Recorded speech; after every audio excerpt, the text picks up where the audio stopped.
pindah itu kan, habis dari Polsek itu saya pindah ke rutan di Salemba, rutan Salemba itu. Pas disyahadatkan gitu kan pada takbir kan, Allahu Akbar, Allahu Akbar. Terus orang banyak yang hadir itu di masjid, orang habis sholat berjamaah. Ayah saya pernah datang sama pendetanya, biasa kalau orang Kristen kan gitu, kayak pemberkatan, kayak gitu-gitulah. Datang terus bilang, si pendetanya ini bilang, datang sama saya, Dik, katanya nanti kamu kalau sudah bebas, kamu Om biayai untuk sekolah pendeta, biar kamu nanti jadi pendeta aja, kamu bagus, nanti kamu bisa kasih kesaksian di gereja-gereja tentang hidup kamu yang seperti ini, itu bagus, nanti orang gereja senang sama kamu, katanya. Masya Allah, jadinya kayak gini. Bismillahirrahmanirrahim. Ya ayyuhalladzina amanu udkhulu fis-silmi kaffah.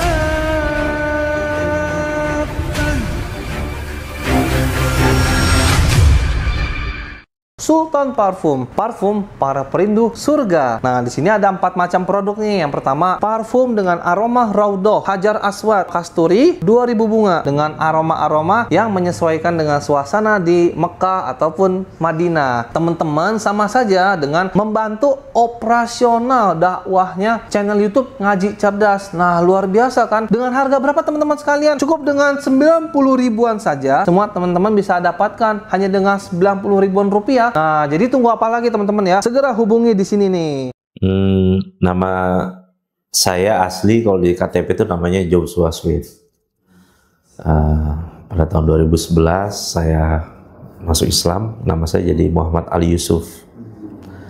Lalu untuk kegiatan saat ini saya lebih sering untuk berdakwah dan juga ya konten kreator, membuat konten-konten dan juga undangan-undangan acara-acara lah. Dulu agamanya apa? Kemudian latar belakang keluarga bagaimana waktu itu? Dulu agama Protestan. Tahun 2006 saya dibaptis di Manado, di salah satu gereja di Manado. Lalu singkat cerita, dalam perjalanan hidup akhirnya Allah Subhanahu wa Ta'ala memberikan saya hidayah. Ketika saya harus berurusan dengan hukum ya, ketika itu kan masih umur saya mungkin sekitar 22 tahun. Saya karena kehidupan dunia malam saya yang benar-benar udah nggak kontrol lagi itu kan, sehingga saya sampai bertanya-tanya, hidup tuh untuk apa, tujuannya untuk apa, mau sampai kapan hidup seperti ini. Akhirnya Allah Subhanahu wa Ta'ala kasih jawaban saya harus berurusan dengan hukum dan saya dimasukkan ke dalam penjara. Boleh sedikit cerita bagaimana kehidupan sebelum dapat hidayah? Apa benar dulu sempat tidak terarah dan tidak mementingkan kehidupan agama? Oh iya, jelas. Orang yang kehidupannya tuh yang hampir setiap malam lah datang ke klub malam, terus yang dipikirkan hanya senang-senang aja gitu kan. Nggak pernah memikirkan apa itu agama gitu kan. Ya kalau menurut saya dulu tuh agama tuh nggak penting, itu apa pentingnya dalam kehidupan gitu kan. Sehingga saya berpikir ya yang dalam menentukan kehidupan kita tuh ya adalah diri kita sendiri gitu. Sampai di tahap itu gitu. Ya pada akhirnya terjawab semua apa yang saya pertanyakan dalam kehidupan saya, dan saya temukan tuh di dalam penjara gitu. Apa yang paling Mas Ustadz kejar waktu itu dalam hidup? Apakah sempat merasa hampa gitu ya, atau biasa aja? Ya sejujurnya apabila kalau kita nongkrong gitu kan sama teman-teman atau datang ke diskotik, ke klub malam tuh ya happy aja, seneng aja. Tapi kan waktunya itu ketika nanti sudah sendiri ya kan, bangun tidur baru terasa tuh bahwa apa sih sebenarnya yang gue buat ini gitu kan. Rasa sepi, rasa gundah gulana itu dalam hati itu muncul lagi gitu. Pas lagi sendiri itu. Tapi nanti malamnya ketemu teman lagi ya udah hilang lagi. Nanti Senang datang lagi. Ya, sementara aja tuh senang. Mas Ustadz, ini kita mau tanya tentang titik balik di dalam sel ya. Bisa diceritakan nggak bagaimana sampai akhirnya Mas Ustadz ini masuk ke dalam sel waktu itu?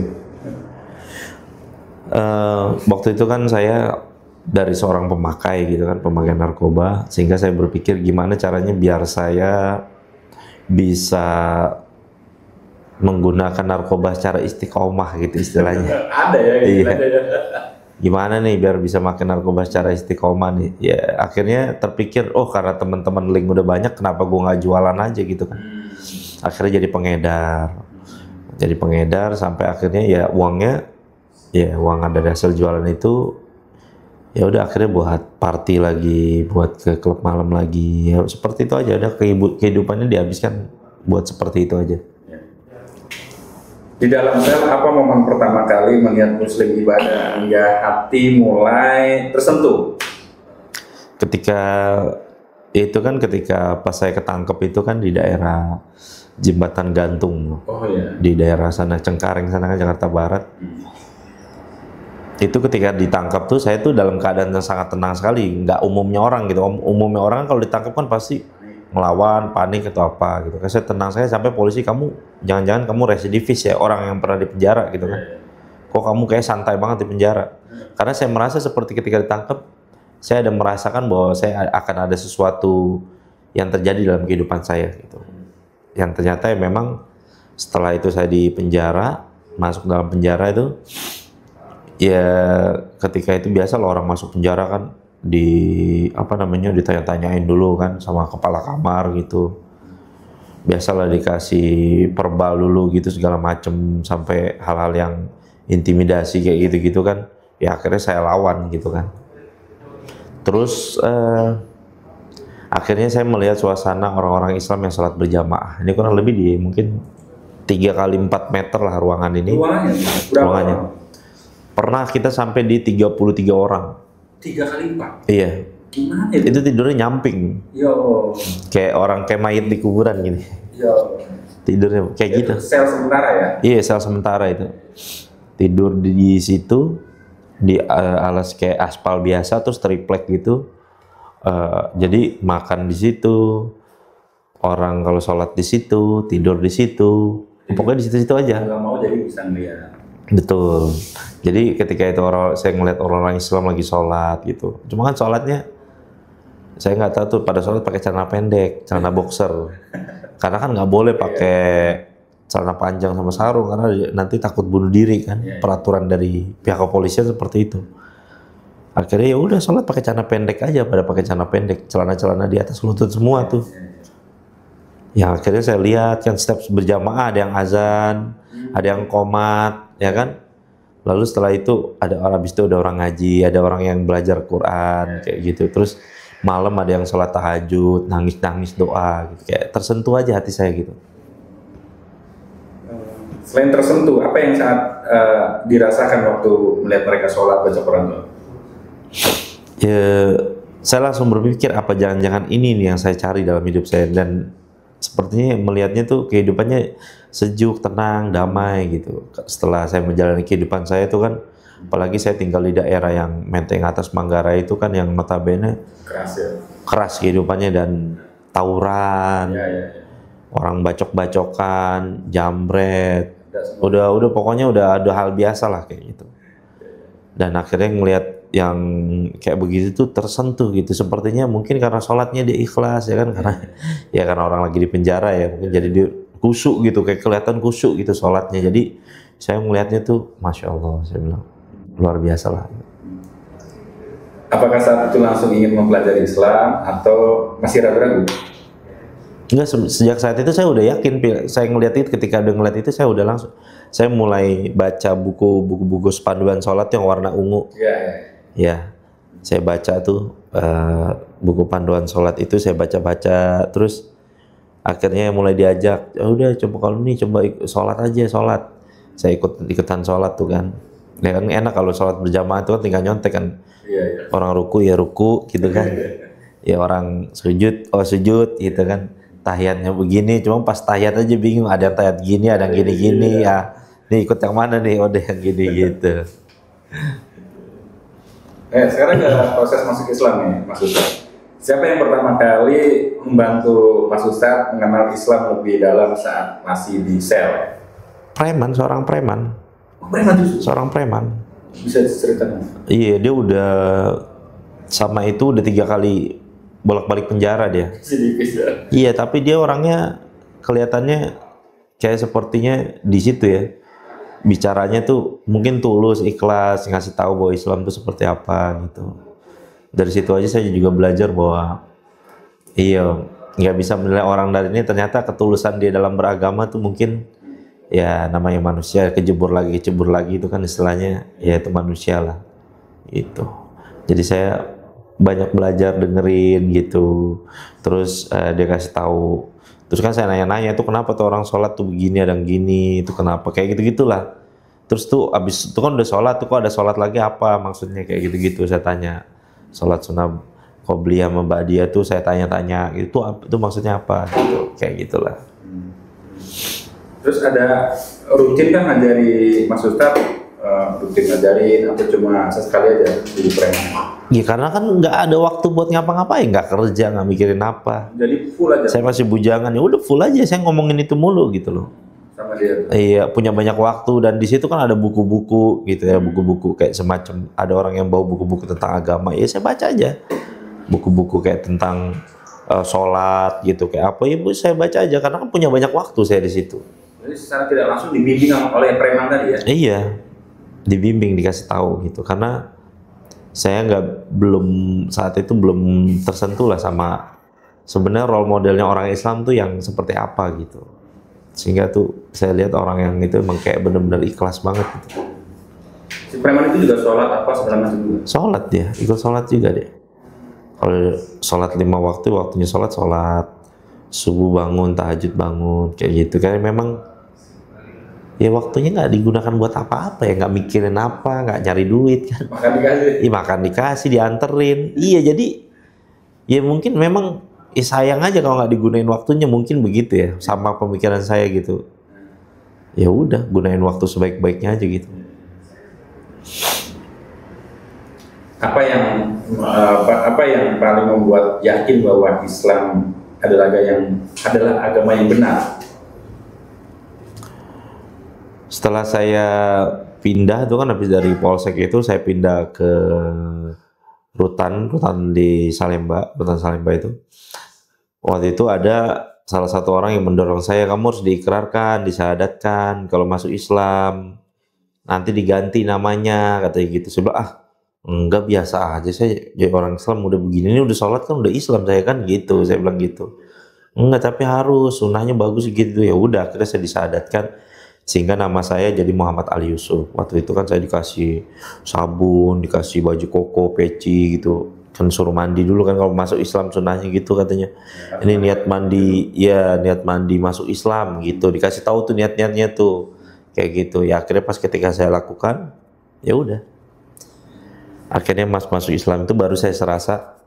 Nggak lama setelah saya tuh ngerasain itu, saya ngerasain seperti ada cahaya gitu kan di dada saya, di hati saya itu, sampai saya bilang cita-cita saya ingin mendakwakan Islam ini ke seluruh dunia gitu. Seluruh dunia? Iya. Kemudian setelah masuk rutan Salemba, ada pembinaan lagi nggak? Atau ada, kalau tadi kan di Cengkareng ada si preman tadi ya. Nah kalau di rutan Salemba itu? Banyak. Kalau di rutan Salemba tuh kan kita dari Kementerian Hukum dan HAM sering mengirimkan mubalik tuh. Ada, iya, ada dari Al-Azhar Center kalau nggak salah tuh. Al-Azhar, terus dari Kementerian Hukum dan HAM. Ada juga yang ustadz yang pernah bekas mantan napi juga, jadi ngajarinnya lebih kena lah dia gitu kan. Ya salah satu ustadz yang maksud saya tuh, dia ngajarin saya tentang bahwa kehidupan penjara begini, nggak usah banyak pikirin nanti ke depan mau kerja apa segala macam tuh, semuanya nanti udah urusan Allah. Yang paling penting tuh target kita adalah gimana kita nggak balik lagi ke perbuatan kita yang dulu dan dunia kita yang dulu, itu aja. Jadi dikasih tahu itu aja yang pertama harus dipikirin, yang lain-lain udah nggak usah dipikirin. Dan saya rasakan emang ya alhamdulillah saya ngerasain banget manfaatnya gitu. Kembali ke tadi, waktu tadi pas syahadat itu kan kurang detail ya. Bagaimana proses syahadat waktu itu apakah ada rasa takut, justru lega, atau wah plong banget?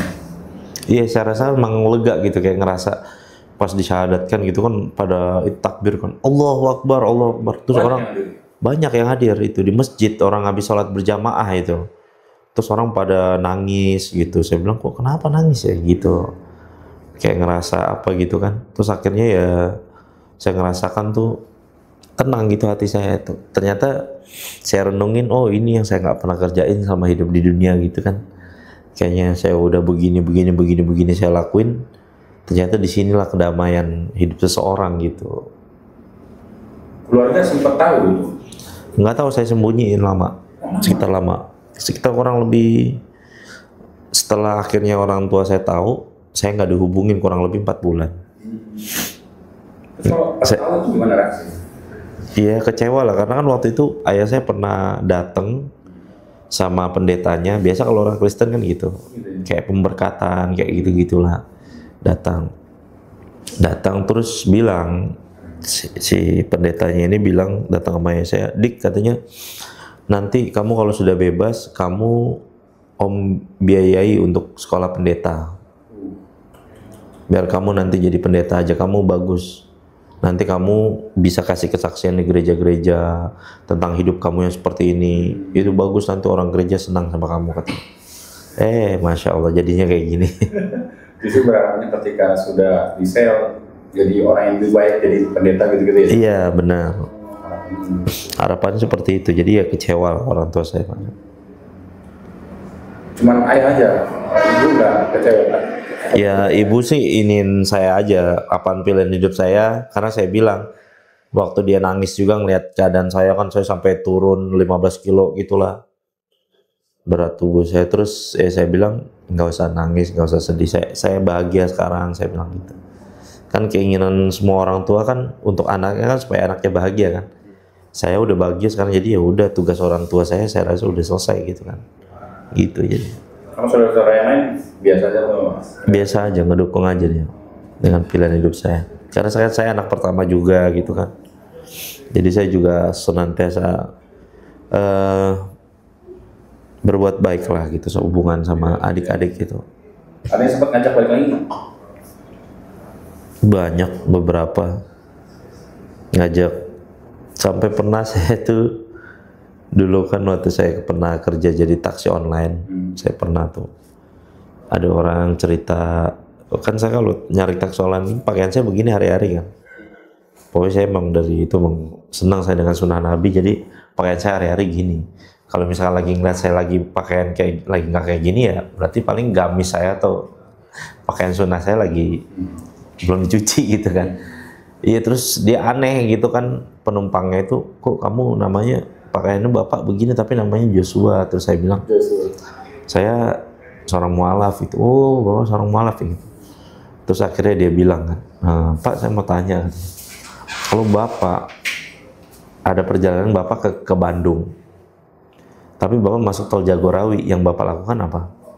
Ya saya putar balik lah, masuk lewat tol Cikampek lah, gitu kan saya bilang.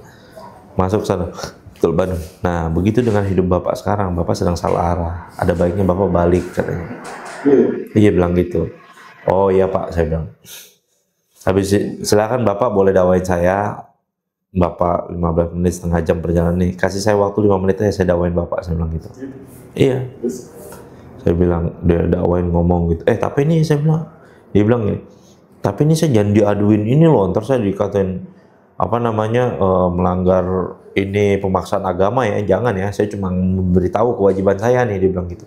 Nggak apa-apa Pak, silakan. Ya kali aja saya tertarik, saya minat Pak. Tapi Bapak kasih waktu saya juga, saya bilang gitu untuk bicara. Dia bilang, itu kan di Al-Qurannya orang Islam dikasih tahu kan bahwa juru selamat tuh Nabi Isa, nanti nggak ada Pak. Saya bilang, saya belajar ilmu tafsir Quran kayak gitu, nggak ada yang kayak gitu Pak. Yang ada Nabi Isa bilang, sembahlah Allah Tuhanku dan Tuhanmu, itu Pak yang ada, saya bilang gitu. Saya kasih tahu kan lama, nggak ada ayat seperti, kalau ada ayat seperti Bapak bilang di Al-Quran, saya balik lagi, saya bilang nggak ada juru selamat kayak gitu-gitu, nggak ada Pak istilah kayak gitu, saya bilang.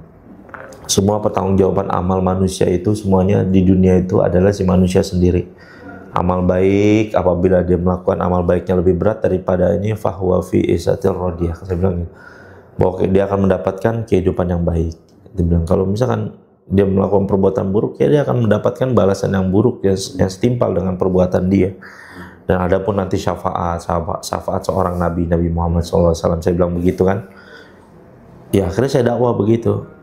Ya terus ujung-ujungnya ya, akhirnya ya udah, tapi sih jangan dilaporin ya. Saya bilang nggak apa-apa Pak, kita udah impas nih, Bapak udah dakwain saya dakwain Bapak. Saya bilang, tapi bener nih nggak ada minat untuk balik lagi gitu. Masih nice try aja deh. Iya, saya bawa dakwahnya itu bahwa Nabi Isa itu bukan seorang Tuhan, bahwa dia adalah dakwahnya dia itu adalah mengajak beriman kepada Allah. Nanti Pak di akhir zaman saya kasih tahu Bapak, dia akan turun untuk memberitahu kepada seluruh manusia bahwa saya bukan Tuhan, bahwa saya adalah utusan Tuhan. Saya adalah utusan, saya bukan anak Allah. Dan Nabi Isa akan dimintai pertanggungjawaban sama Allah di hari kiamat. Allah Subhanahu wa Ta'ala akan bertanya kepada dia, apakah kamu yang mengatakan bahwa saya adalah salah satu dari 3 Tuhan? Itu Allah Subhanahu wa Ta'ala kasih tahu cerita itu Pak di Al-Quran. Dan Nabi Isa mengucapkan subhanallah, maha suci. Dan tentu engkau lebih mengetahui ya Allah, engkau maha mengetahui bahwa hal itu tidak pernah saya ucapkan. Itu adalah deklarasi dari Nabi Isa bahwa Nabi Isa nggak pernah mengatakan seperti itu gitu. Jadi apa yang dalam agama Bapak ini sampaikan itu, ya itu hanya karangan-karangan belaka aja. Kalau Bapak bicara versi Al-Quran nih, itu yang saya sampaikan. Saya bilang gitu. Alhamdulillah. Kemudian sekarang tantangan setelah masuk Islam ya. Tadi reaksi keluarga sudah. Oh teman-teman nggak ada? Teman-teman nggak ada sih, paling ada beberapa teman yang ngelihat saya penampilan gini terus kayak ngeliat kaget, lu kenapa jadi sesat gini kata. Dibilang sesat. Dibilang sesat ya, pakai pakaian kayak gini. Masya Allah. Kemudian apa tantangan paling besar setelah menjadi Muslim ya, terutama setelah keluar dari rutan? Harus menata kehidupan lagi, belum ujian kehidupan tuh kan. Kayak memang yang awalnya kayak saya tuh emang udah niat untuk mewakafkan diri saya tuh buat agama gitu, maksudnya. Setelah saya bebas, saya tuh masih dakwah tuh datang ke penjara-penjara tuh. Jadi hampir lapas-lapas di Jakarta udah saya datangin semua. Kayak lapas Cipinang narkotik, Cipinang, LP Cipinang, rutan saya udah masukin semua tuh. Terus rutan Salemba, lapas Salemba saya datengin. Cuma kan ketika seperti itu, kita berdakwah seperti itu kan, ujiannya kadang-kadang ekonomi. Seperti itu kan, harus lihat. Apalagi saya udah menikah, mungkin 6 bulan setelah saya bebas tuh, akhirnya saya menikah gitu kan. Punya tanggung jawab kayak begitu-begitu ya, ujiannya berkutat di situ aja. Ujian awal biasalah pernikahan tuh ekonomi, terus kayak yang bisa yang kita memang benar-benar saya mesti cari penghasilan yang ini, akhirnya kerja kantoran gitu.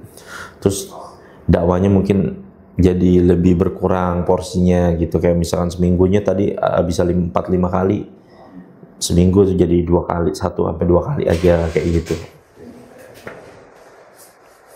Sekarang kan Mas Ustadz aktif berdakwah di sosial media, Instagram ya. Apa yang biasanya dibagikan di sana?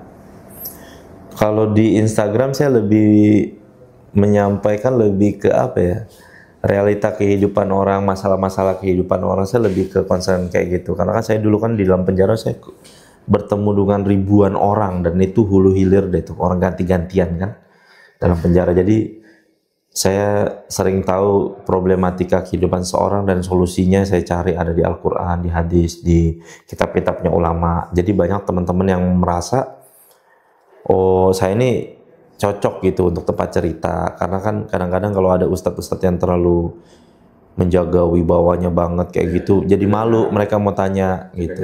Iya, kayak kemarin tuh kan ada banyak, saya suka bikin konten pertanyaan-pertanyaan yang kayak misalkan, Pak Ustadz, saya mau tanya, saya punya istri, saya punya pacar saya hamil, terus tapi istri saya belum tahu, itu kan repot tuh. Yang kayak gitu-gitu itu yang menurut mereka nggak mungkin ditanyakan kepada ustadz yang lain gitu. Jadi mereka merasa sama saya nih kira-kira cocok nih nanya yang kayak gini-gini gitu. Iya, jadi ya saya sering ketemunya sama umat yang macem kayak begitu gitu. Heeh. Karena sudah memahami kan waktu itu kan. Iya, betul. Ustaz, kenapa milih berdakwah di media sosial, Ustaz? Sebenarnya kalau saya lebih suka apa namanya, berdakwanya tuh memang secara konservatif aja gitu, yang bener-bener datang ke masjid, ke musola, jadi khotib Jumat, jadi mubalik, kayak begitu lebih saya senangin. Cuma memang peluang di media sosial ini, makanya saya lebih sering kayak ngajak bercanda gitu sebenarnya, lebih ngajak biar nyaman. Kalau dia mau tahu dakwah saya yang asli gitu atau apa, dia datang nanti di jadwal-jadwal saya di masjid-masjid. Alhamdulillah saya punya beberapa jadwal rutinan seperti di perkantoran, di masjid-masjid lah di sekitaran Jakarta gitu. Dan setiap akhir bulan saya juga suka safari dakwah dan juga suka diundang keluar kota kan, alhamdulillah, masya Allah.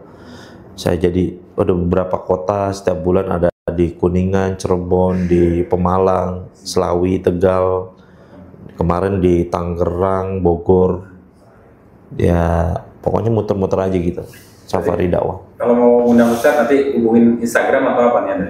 Iya, boleh dihubungin di Instagram saya, biasanya pada message saya nge-DM kan, waktu kasih tahu mau ngundang kayak gitu-gitu. Nanti sini kami tampilkan ya. Boleh.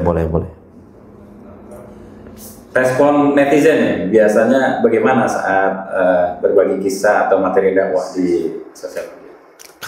Pada ketawa. Bisa ketahui. Selalu ketawa, maksudnya lucu, karena saya mengemasnya selalu dengan hal yang lucu gitu, sehingga mereka kadang-kadang kayak heran, kok ada orang punya permasalahan hidup kayak gitu dan kok berani banget cerita.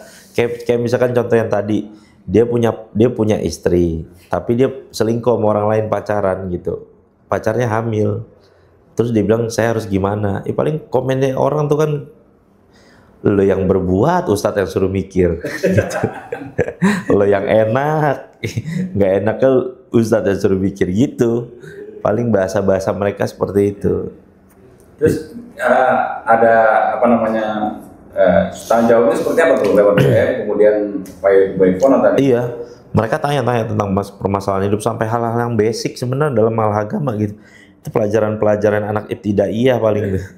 Iya, mereka tanyakan karena mungkin mereka malu kali, mungkin mereka mau tanya hal kayak gitu kan. Ya, jadi ya saya jawab kayak gitu. Ya. Ada kisah unik lagi nggak saat ketika lagi ngisi di safari dakwah mungkin ya, atau lagi diundang kemudian ada yang bertanya atau apa yang memang itu unik gitu kan? Paling belum lama, biasanya kalau saya lagi ada di mana tuh suka ada nyamperin tuh. Dia bilang kemarin, Ustadz saya lagi ada masalah, dia bilang. Saya kecanduan judi online. Kecanduan judi online. Dia bilang saya kurang lebih, saya bilang kapan terakhir main? Kayaknya 2 hari lalu. Saya habis kurang lebih 30 juta, dia bilang gitu. Kalau total saya habis ratusan juta, saya udah habis. Saya udah biasa denger ini. Cuma tiba-tiba dia bilang plot twistnya saya adalah guru ngaji. Jadi itu plot twistnya kata dia. Plot twistnya adalah saya adalah guru ngaji. Jadi kadang-kadang murid yang saya ajari ngaji itu, saya bilang anterin saya dong. Saya nganterin uang cash gitu, dimasukin ke ATM itu buat main judi online itu, ngedepo. Iya, buat top up. Iya, kayak begitu. Dia bilang, ini sebenarnya saya mau cerita, malu nih, aib.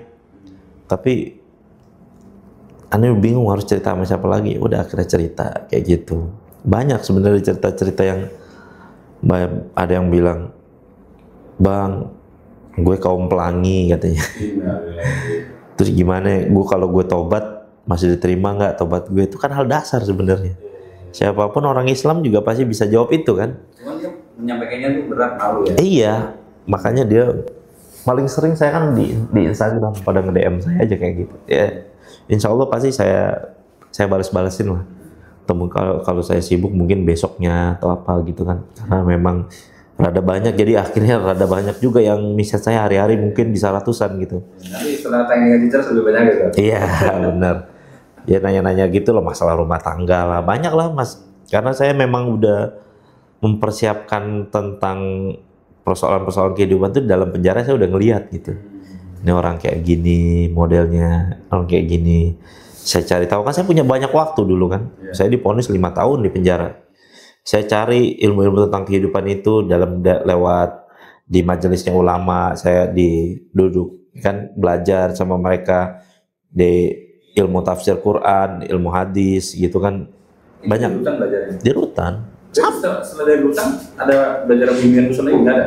Saya masuk pondok pesantren lagi di Magetan, Oh, berapa tahun? di Al-Fatah Temboro saya. Oh, di Temboro itu ya? Iya, Berapa tahun? saya ikut program tajribi karena saya ngambil waktu itu untuk belajar nahwu sorof di sana. Saya pindah ke sana, hijrah saya ke sana. Tinggal di Magetan sana. Saya ngontrak sama istri saya berdua, saya mondok. Berkeluarga? Ya, Ya kan 6 bulan tadi ya? iya. Saya belajar di sana. Sehingga saya boyong tuh ketika istri saya hamil. Jadi istri saya mau minta dekat sama ibunya gitu kan. Saya sowan sama Pak Kiai, udah kamu tetap sambung sama majelis-majelis. Nah, jadi selama saya di Jakarta saya belajar lagi di beberapa tempat di masjid-masjid yang di sekitar ini, rutinan di sekitar saya lah gitu. Seperti hampir mungkin seminggu bisa 5 kali, beda-beda macam-macam kitab. Iya, saya belajarnya karena kan pesan kiai saya untuk kamu harus belajar lagi. Ya udah, saya ikutin kayak gitu. Berarti setelah ini ada mondok ya? Iya. Alhamdulillah. Nah, ini sebagai penutup dan mudah-mudahan menjadi inspirasi ya. Pelajaran apa nih yang bisa diambil dari perjalanan hidupnya Mas Ustadz kira-kira? Bahwa permasalahan kehidupan manusia itu semuanya umumnya mau siapapun deh manusia ya, ini bukan urusan muslim sama non muslim. Itu sebenarnya permasalahan hidupnya itu adalah rusaknya hubungan dia sama penciptanya, sama Allah Subhanahu wa taala. Jadi satu-satu jalan yang terbaik untuk permasalahan hidup itu menyelesaikannya hanya dengan memperbaiki hubungan dia. Pasti ada yang salah. Kan? Karena kita bukan seorang nabi. Bahkan Allah Subhanahu wa taala bilang dalam Al-Qur'an kan, di Quran surah An-Nisa, kalau kamu beriman dan bersyukur, apa faedahnya Allah untuk ngasih azab sama kamu kan? Ya kurang lebihnya mafhumnya seperti itu. Maksudnya apa untungnya kalau kita ini jadi orang beriman bersyukur tiba-tiba diazab sama Allah, apa? Kan kebanyakan masalah manusia ini kan dibuat tangan manusia sendiri kan. Itu masalahnya dia sendiri gitu loh. Nah, disitulah penting kita, pekanya kita untuk memahami apa yang salah dalam kehidupan kita gitu. Nah, kadang ada orang nggak salah, dia nggak tahu, nggak peka terhadap dirinya, dia datang nanya sama saya ingetin, itu permasalahan kamu di situ sebenarnya. Saya kasih tahu permasalahan kamu di situ. Jadi jangan dilakuin. Cara ngerubahnya gimana? Perbaiki hubungan dengan Allah. Yang paling utama adalah mengenai perkara sholat. Saya bilang, kamu orang Islam nggak sholat, gimana ceritanya kamu? Saya bilang begitu kan. Itu adalah satu hal yang fardu, yang wajib. Apalagi sering nanya, tapi kadang gue suka mabok bang, habis minum. Saya bilang, tetap wajib sholat, saya bilang gitu. Nggak ada urusan. Dosa meninggalkan sholat lebih besar daripada dosa minum khamar, saya bilang begitu. Itu dosanya jauh lebih besar. Saya bilang, karena orang meninggalkan sholat tuh, nauzubillah, dosanya tuh luar biasa.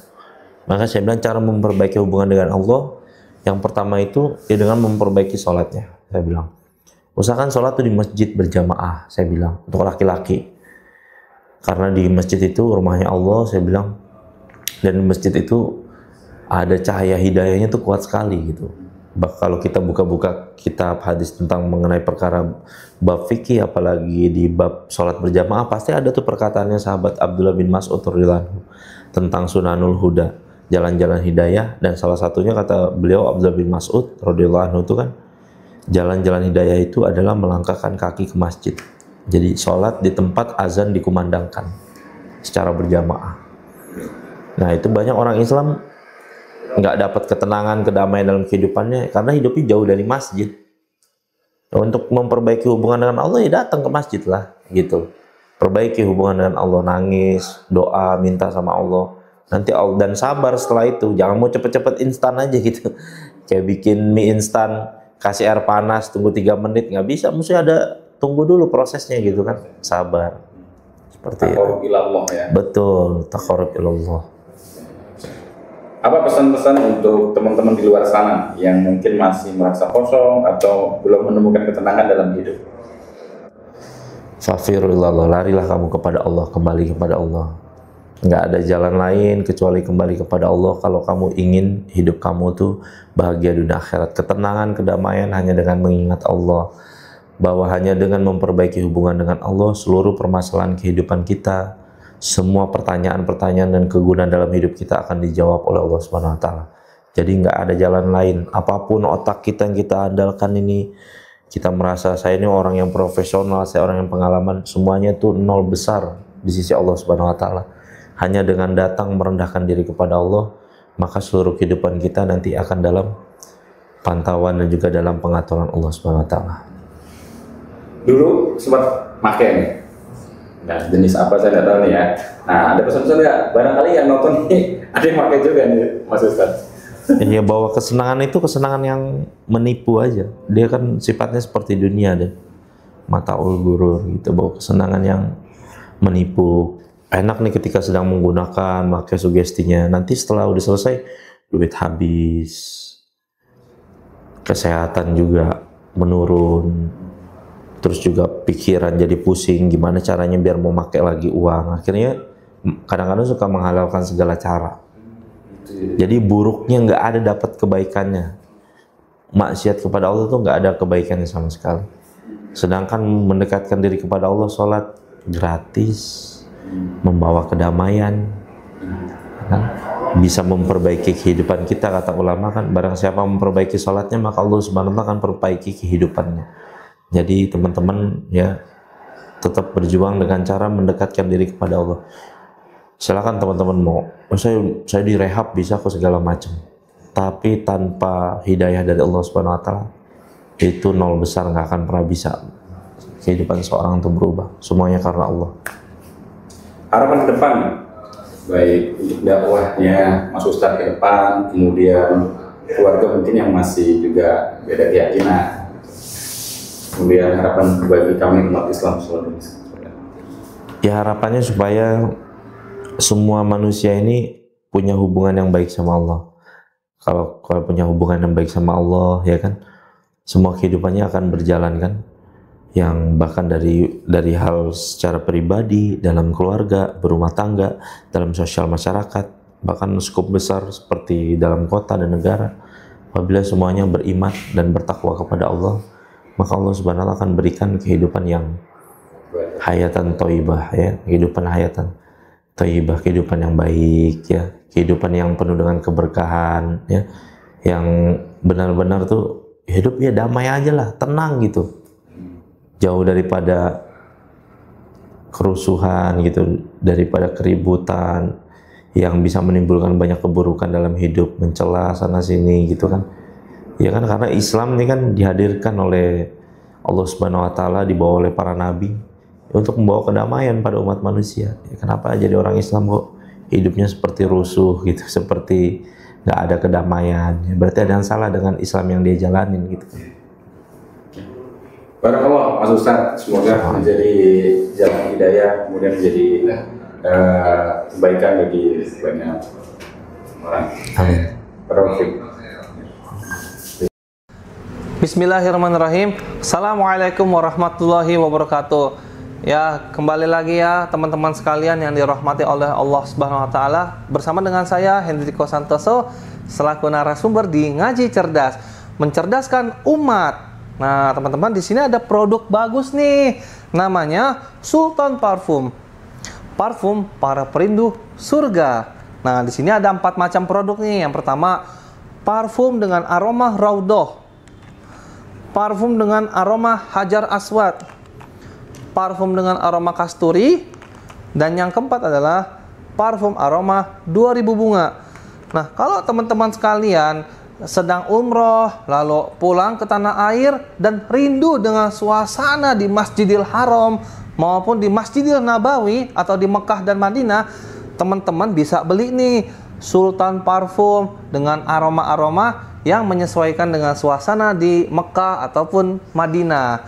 Nah, selain teman-teman beli parfum ini, nanti teman-teman dapat bonus gratisannya juga. Apa aja sih teman-teman gratisannya? Nih, yang pertama nanti teman-teman dapat kitab atau buku saku zikir pagi dan petang sesuai dengan sunnah. Nah, yang kedua, teman-teman nanti dapat gratis tasbih nih. Wah, lucu banget ya, imut nih, bisa dibawa kemana-mana. Yang ketiga, nanti teman-teman dapat juga nih kertas untuk bagaimana sih parfum ini digunakan untuk saat suasana apa aja. Di sini udah dijelasnya teman-teman semua. Nah, jadi teman-teman jangan lupa nih dibeli, informasinya ada di sini nih. Nah, dengan teman-teman membeli produk parfum Sultan ini, teman-teman sama saja dengan membantu operasional dakwahnya channel YouTube Ngaji Cerdas. Nah, luar biasa kan? Dengan harga berapa teman-teman sekalian? Cukup dengan 90 ribuan saja, teman-teman sudah bisa dapatkan ini semua nih. Masya Allah ya. Ini semua nih, semua teman-teman bisa dapatkan hanya dengan 90 ribuan rupiah. Teman-teman juga sudah termasuk membantu operasional dakwah, support channel YouTube Ngaji Cerdas. Nah, luar biasa kan? Nah, jadi tunggu apa lagi teman-teman ya? Segera hubungi di sini nih, di link yang tertera di bawah ini ya. Terima kasih ya teman-teman sudah menonton. Assalamualaikum warahmatullahi wabarakatuh.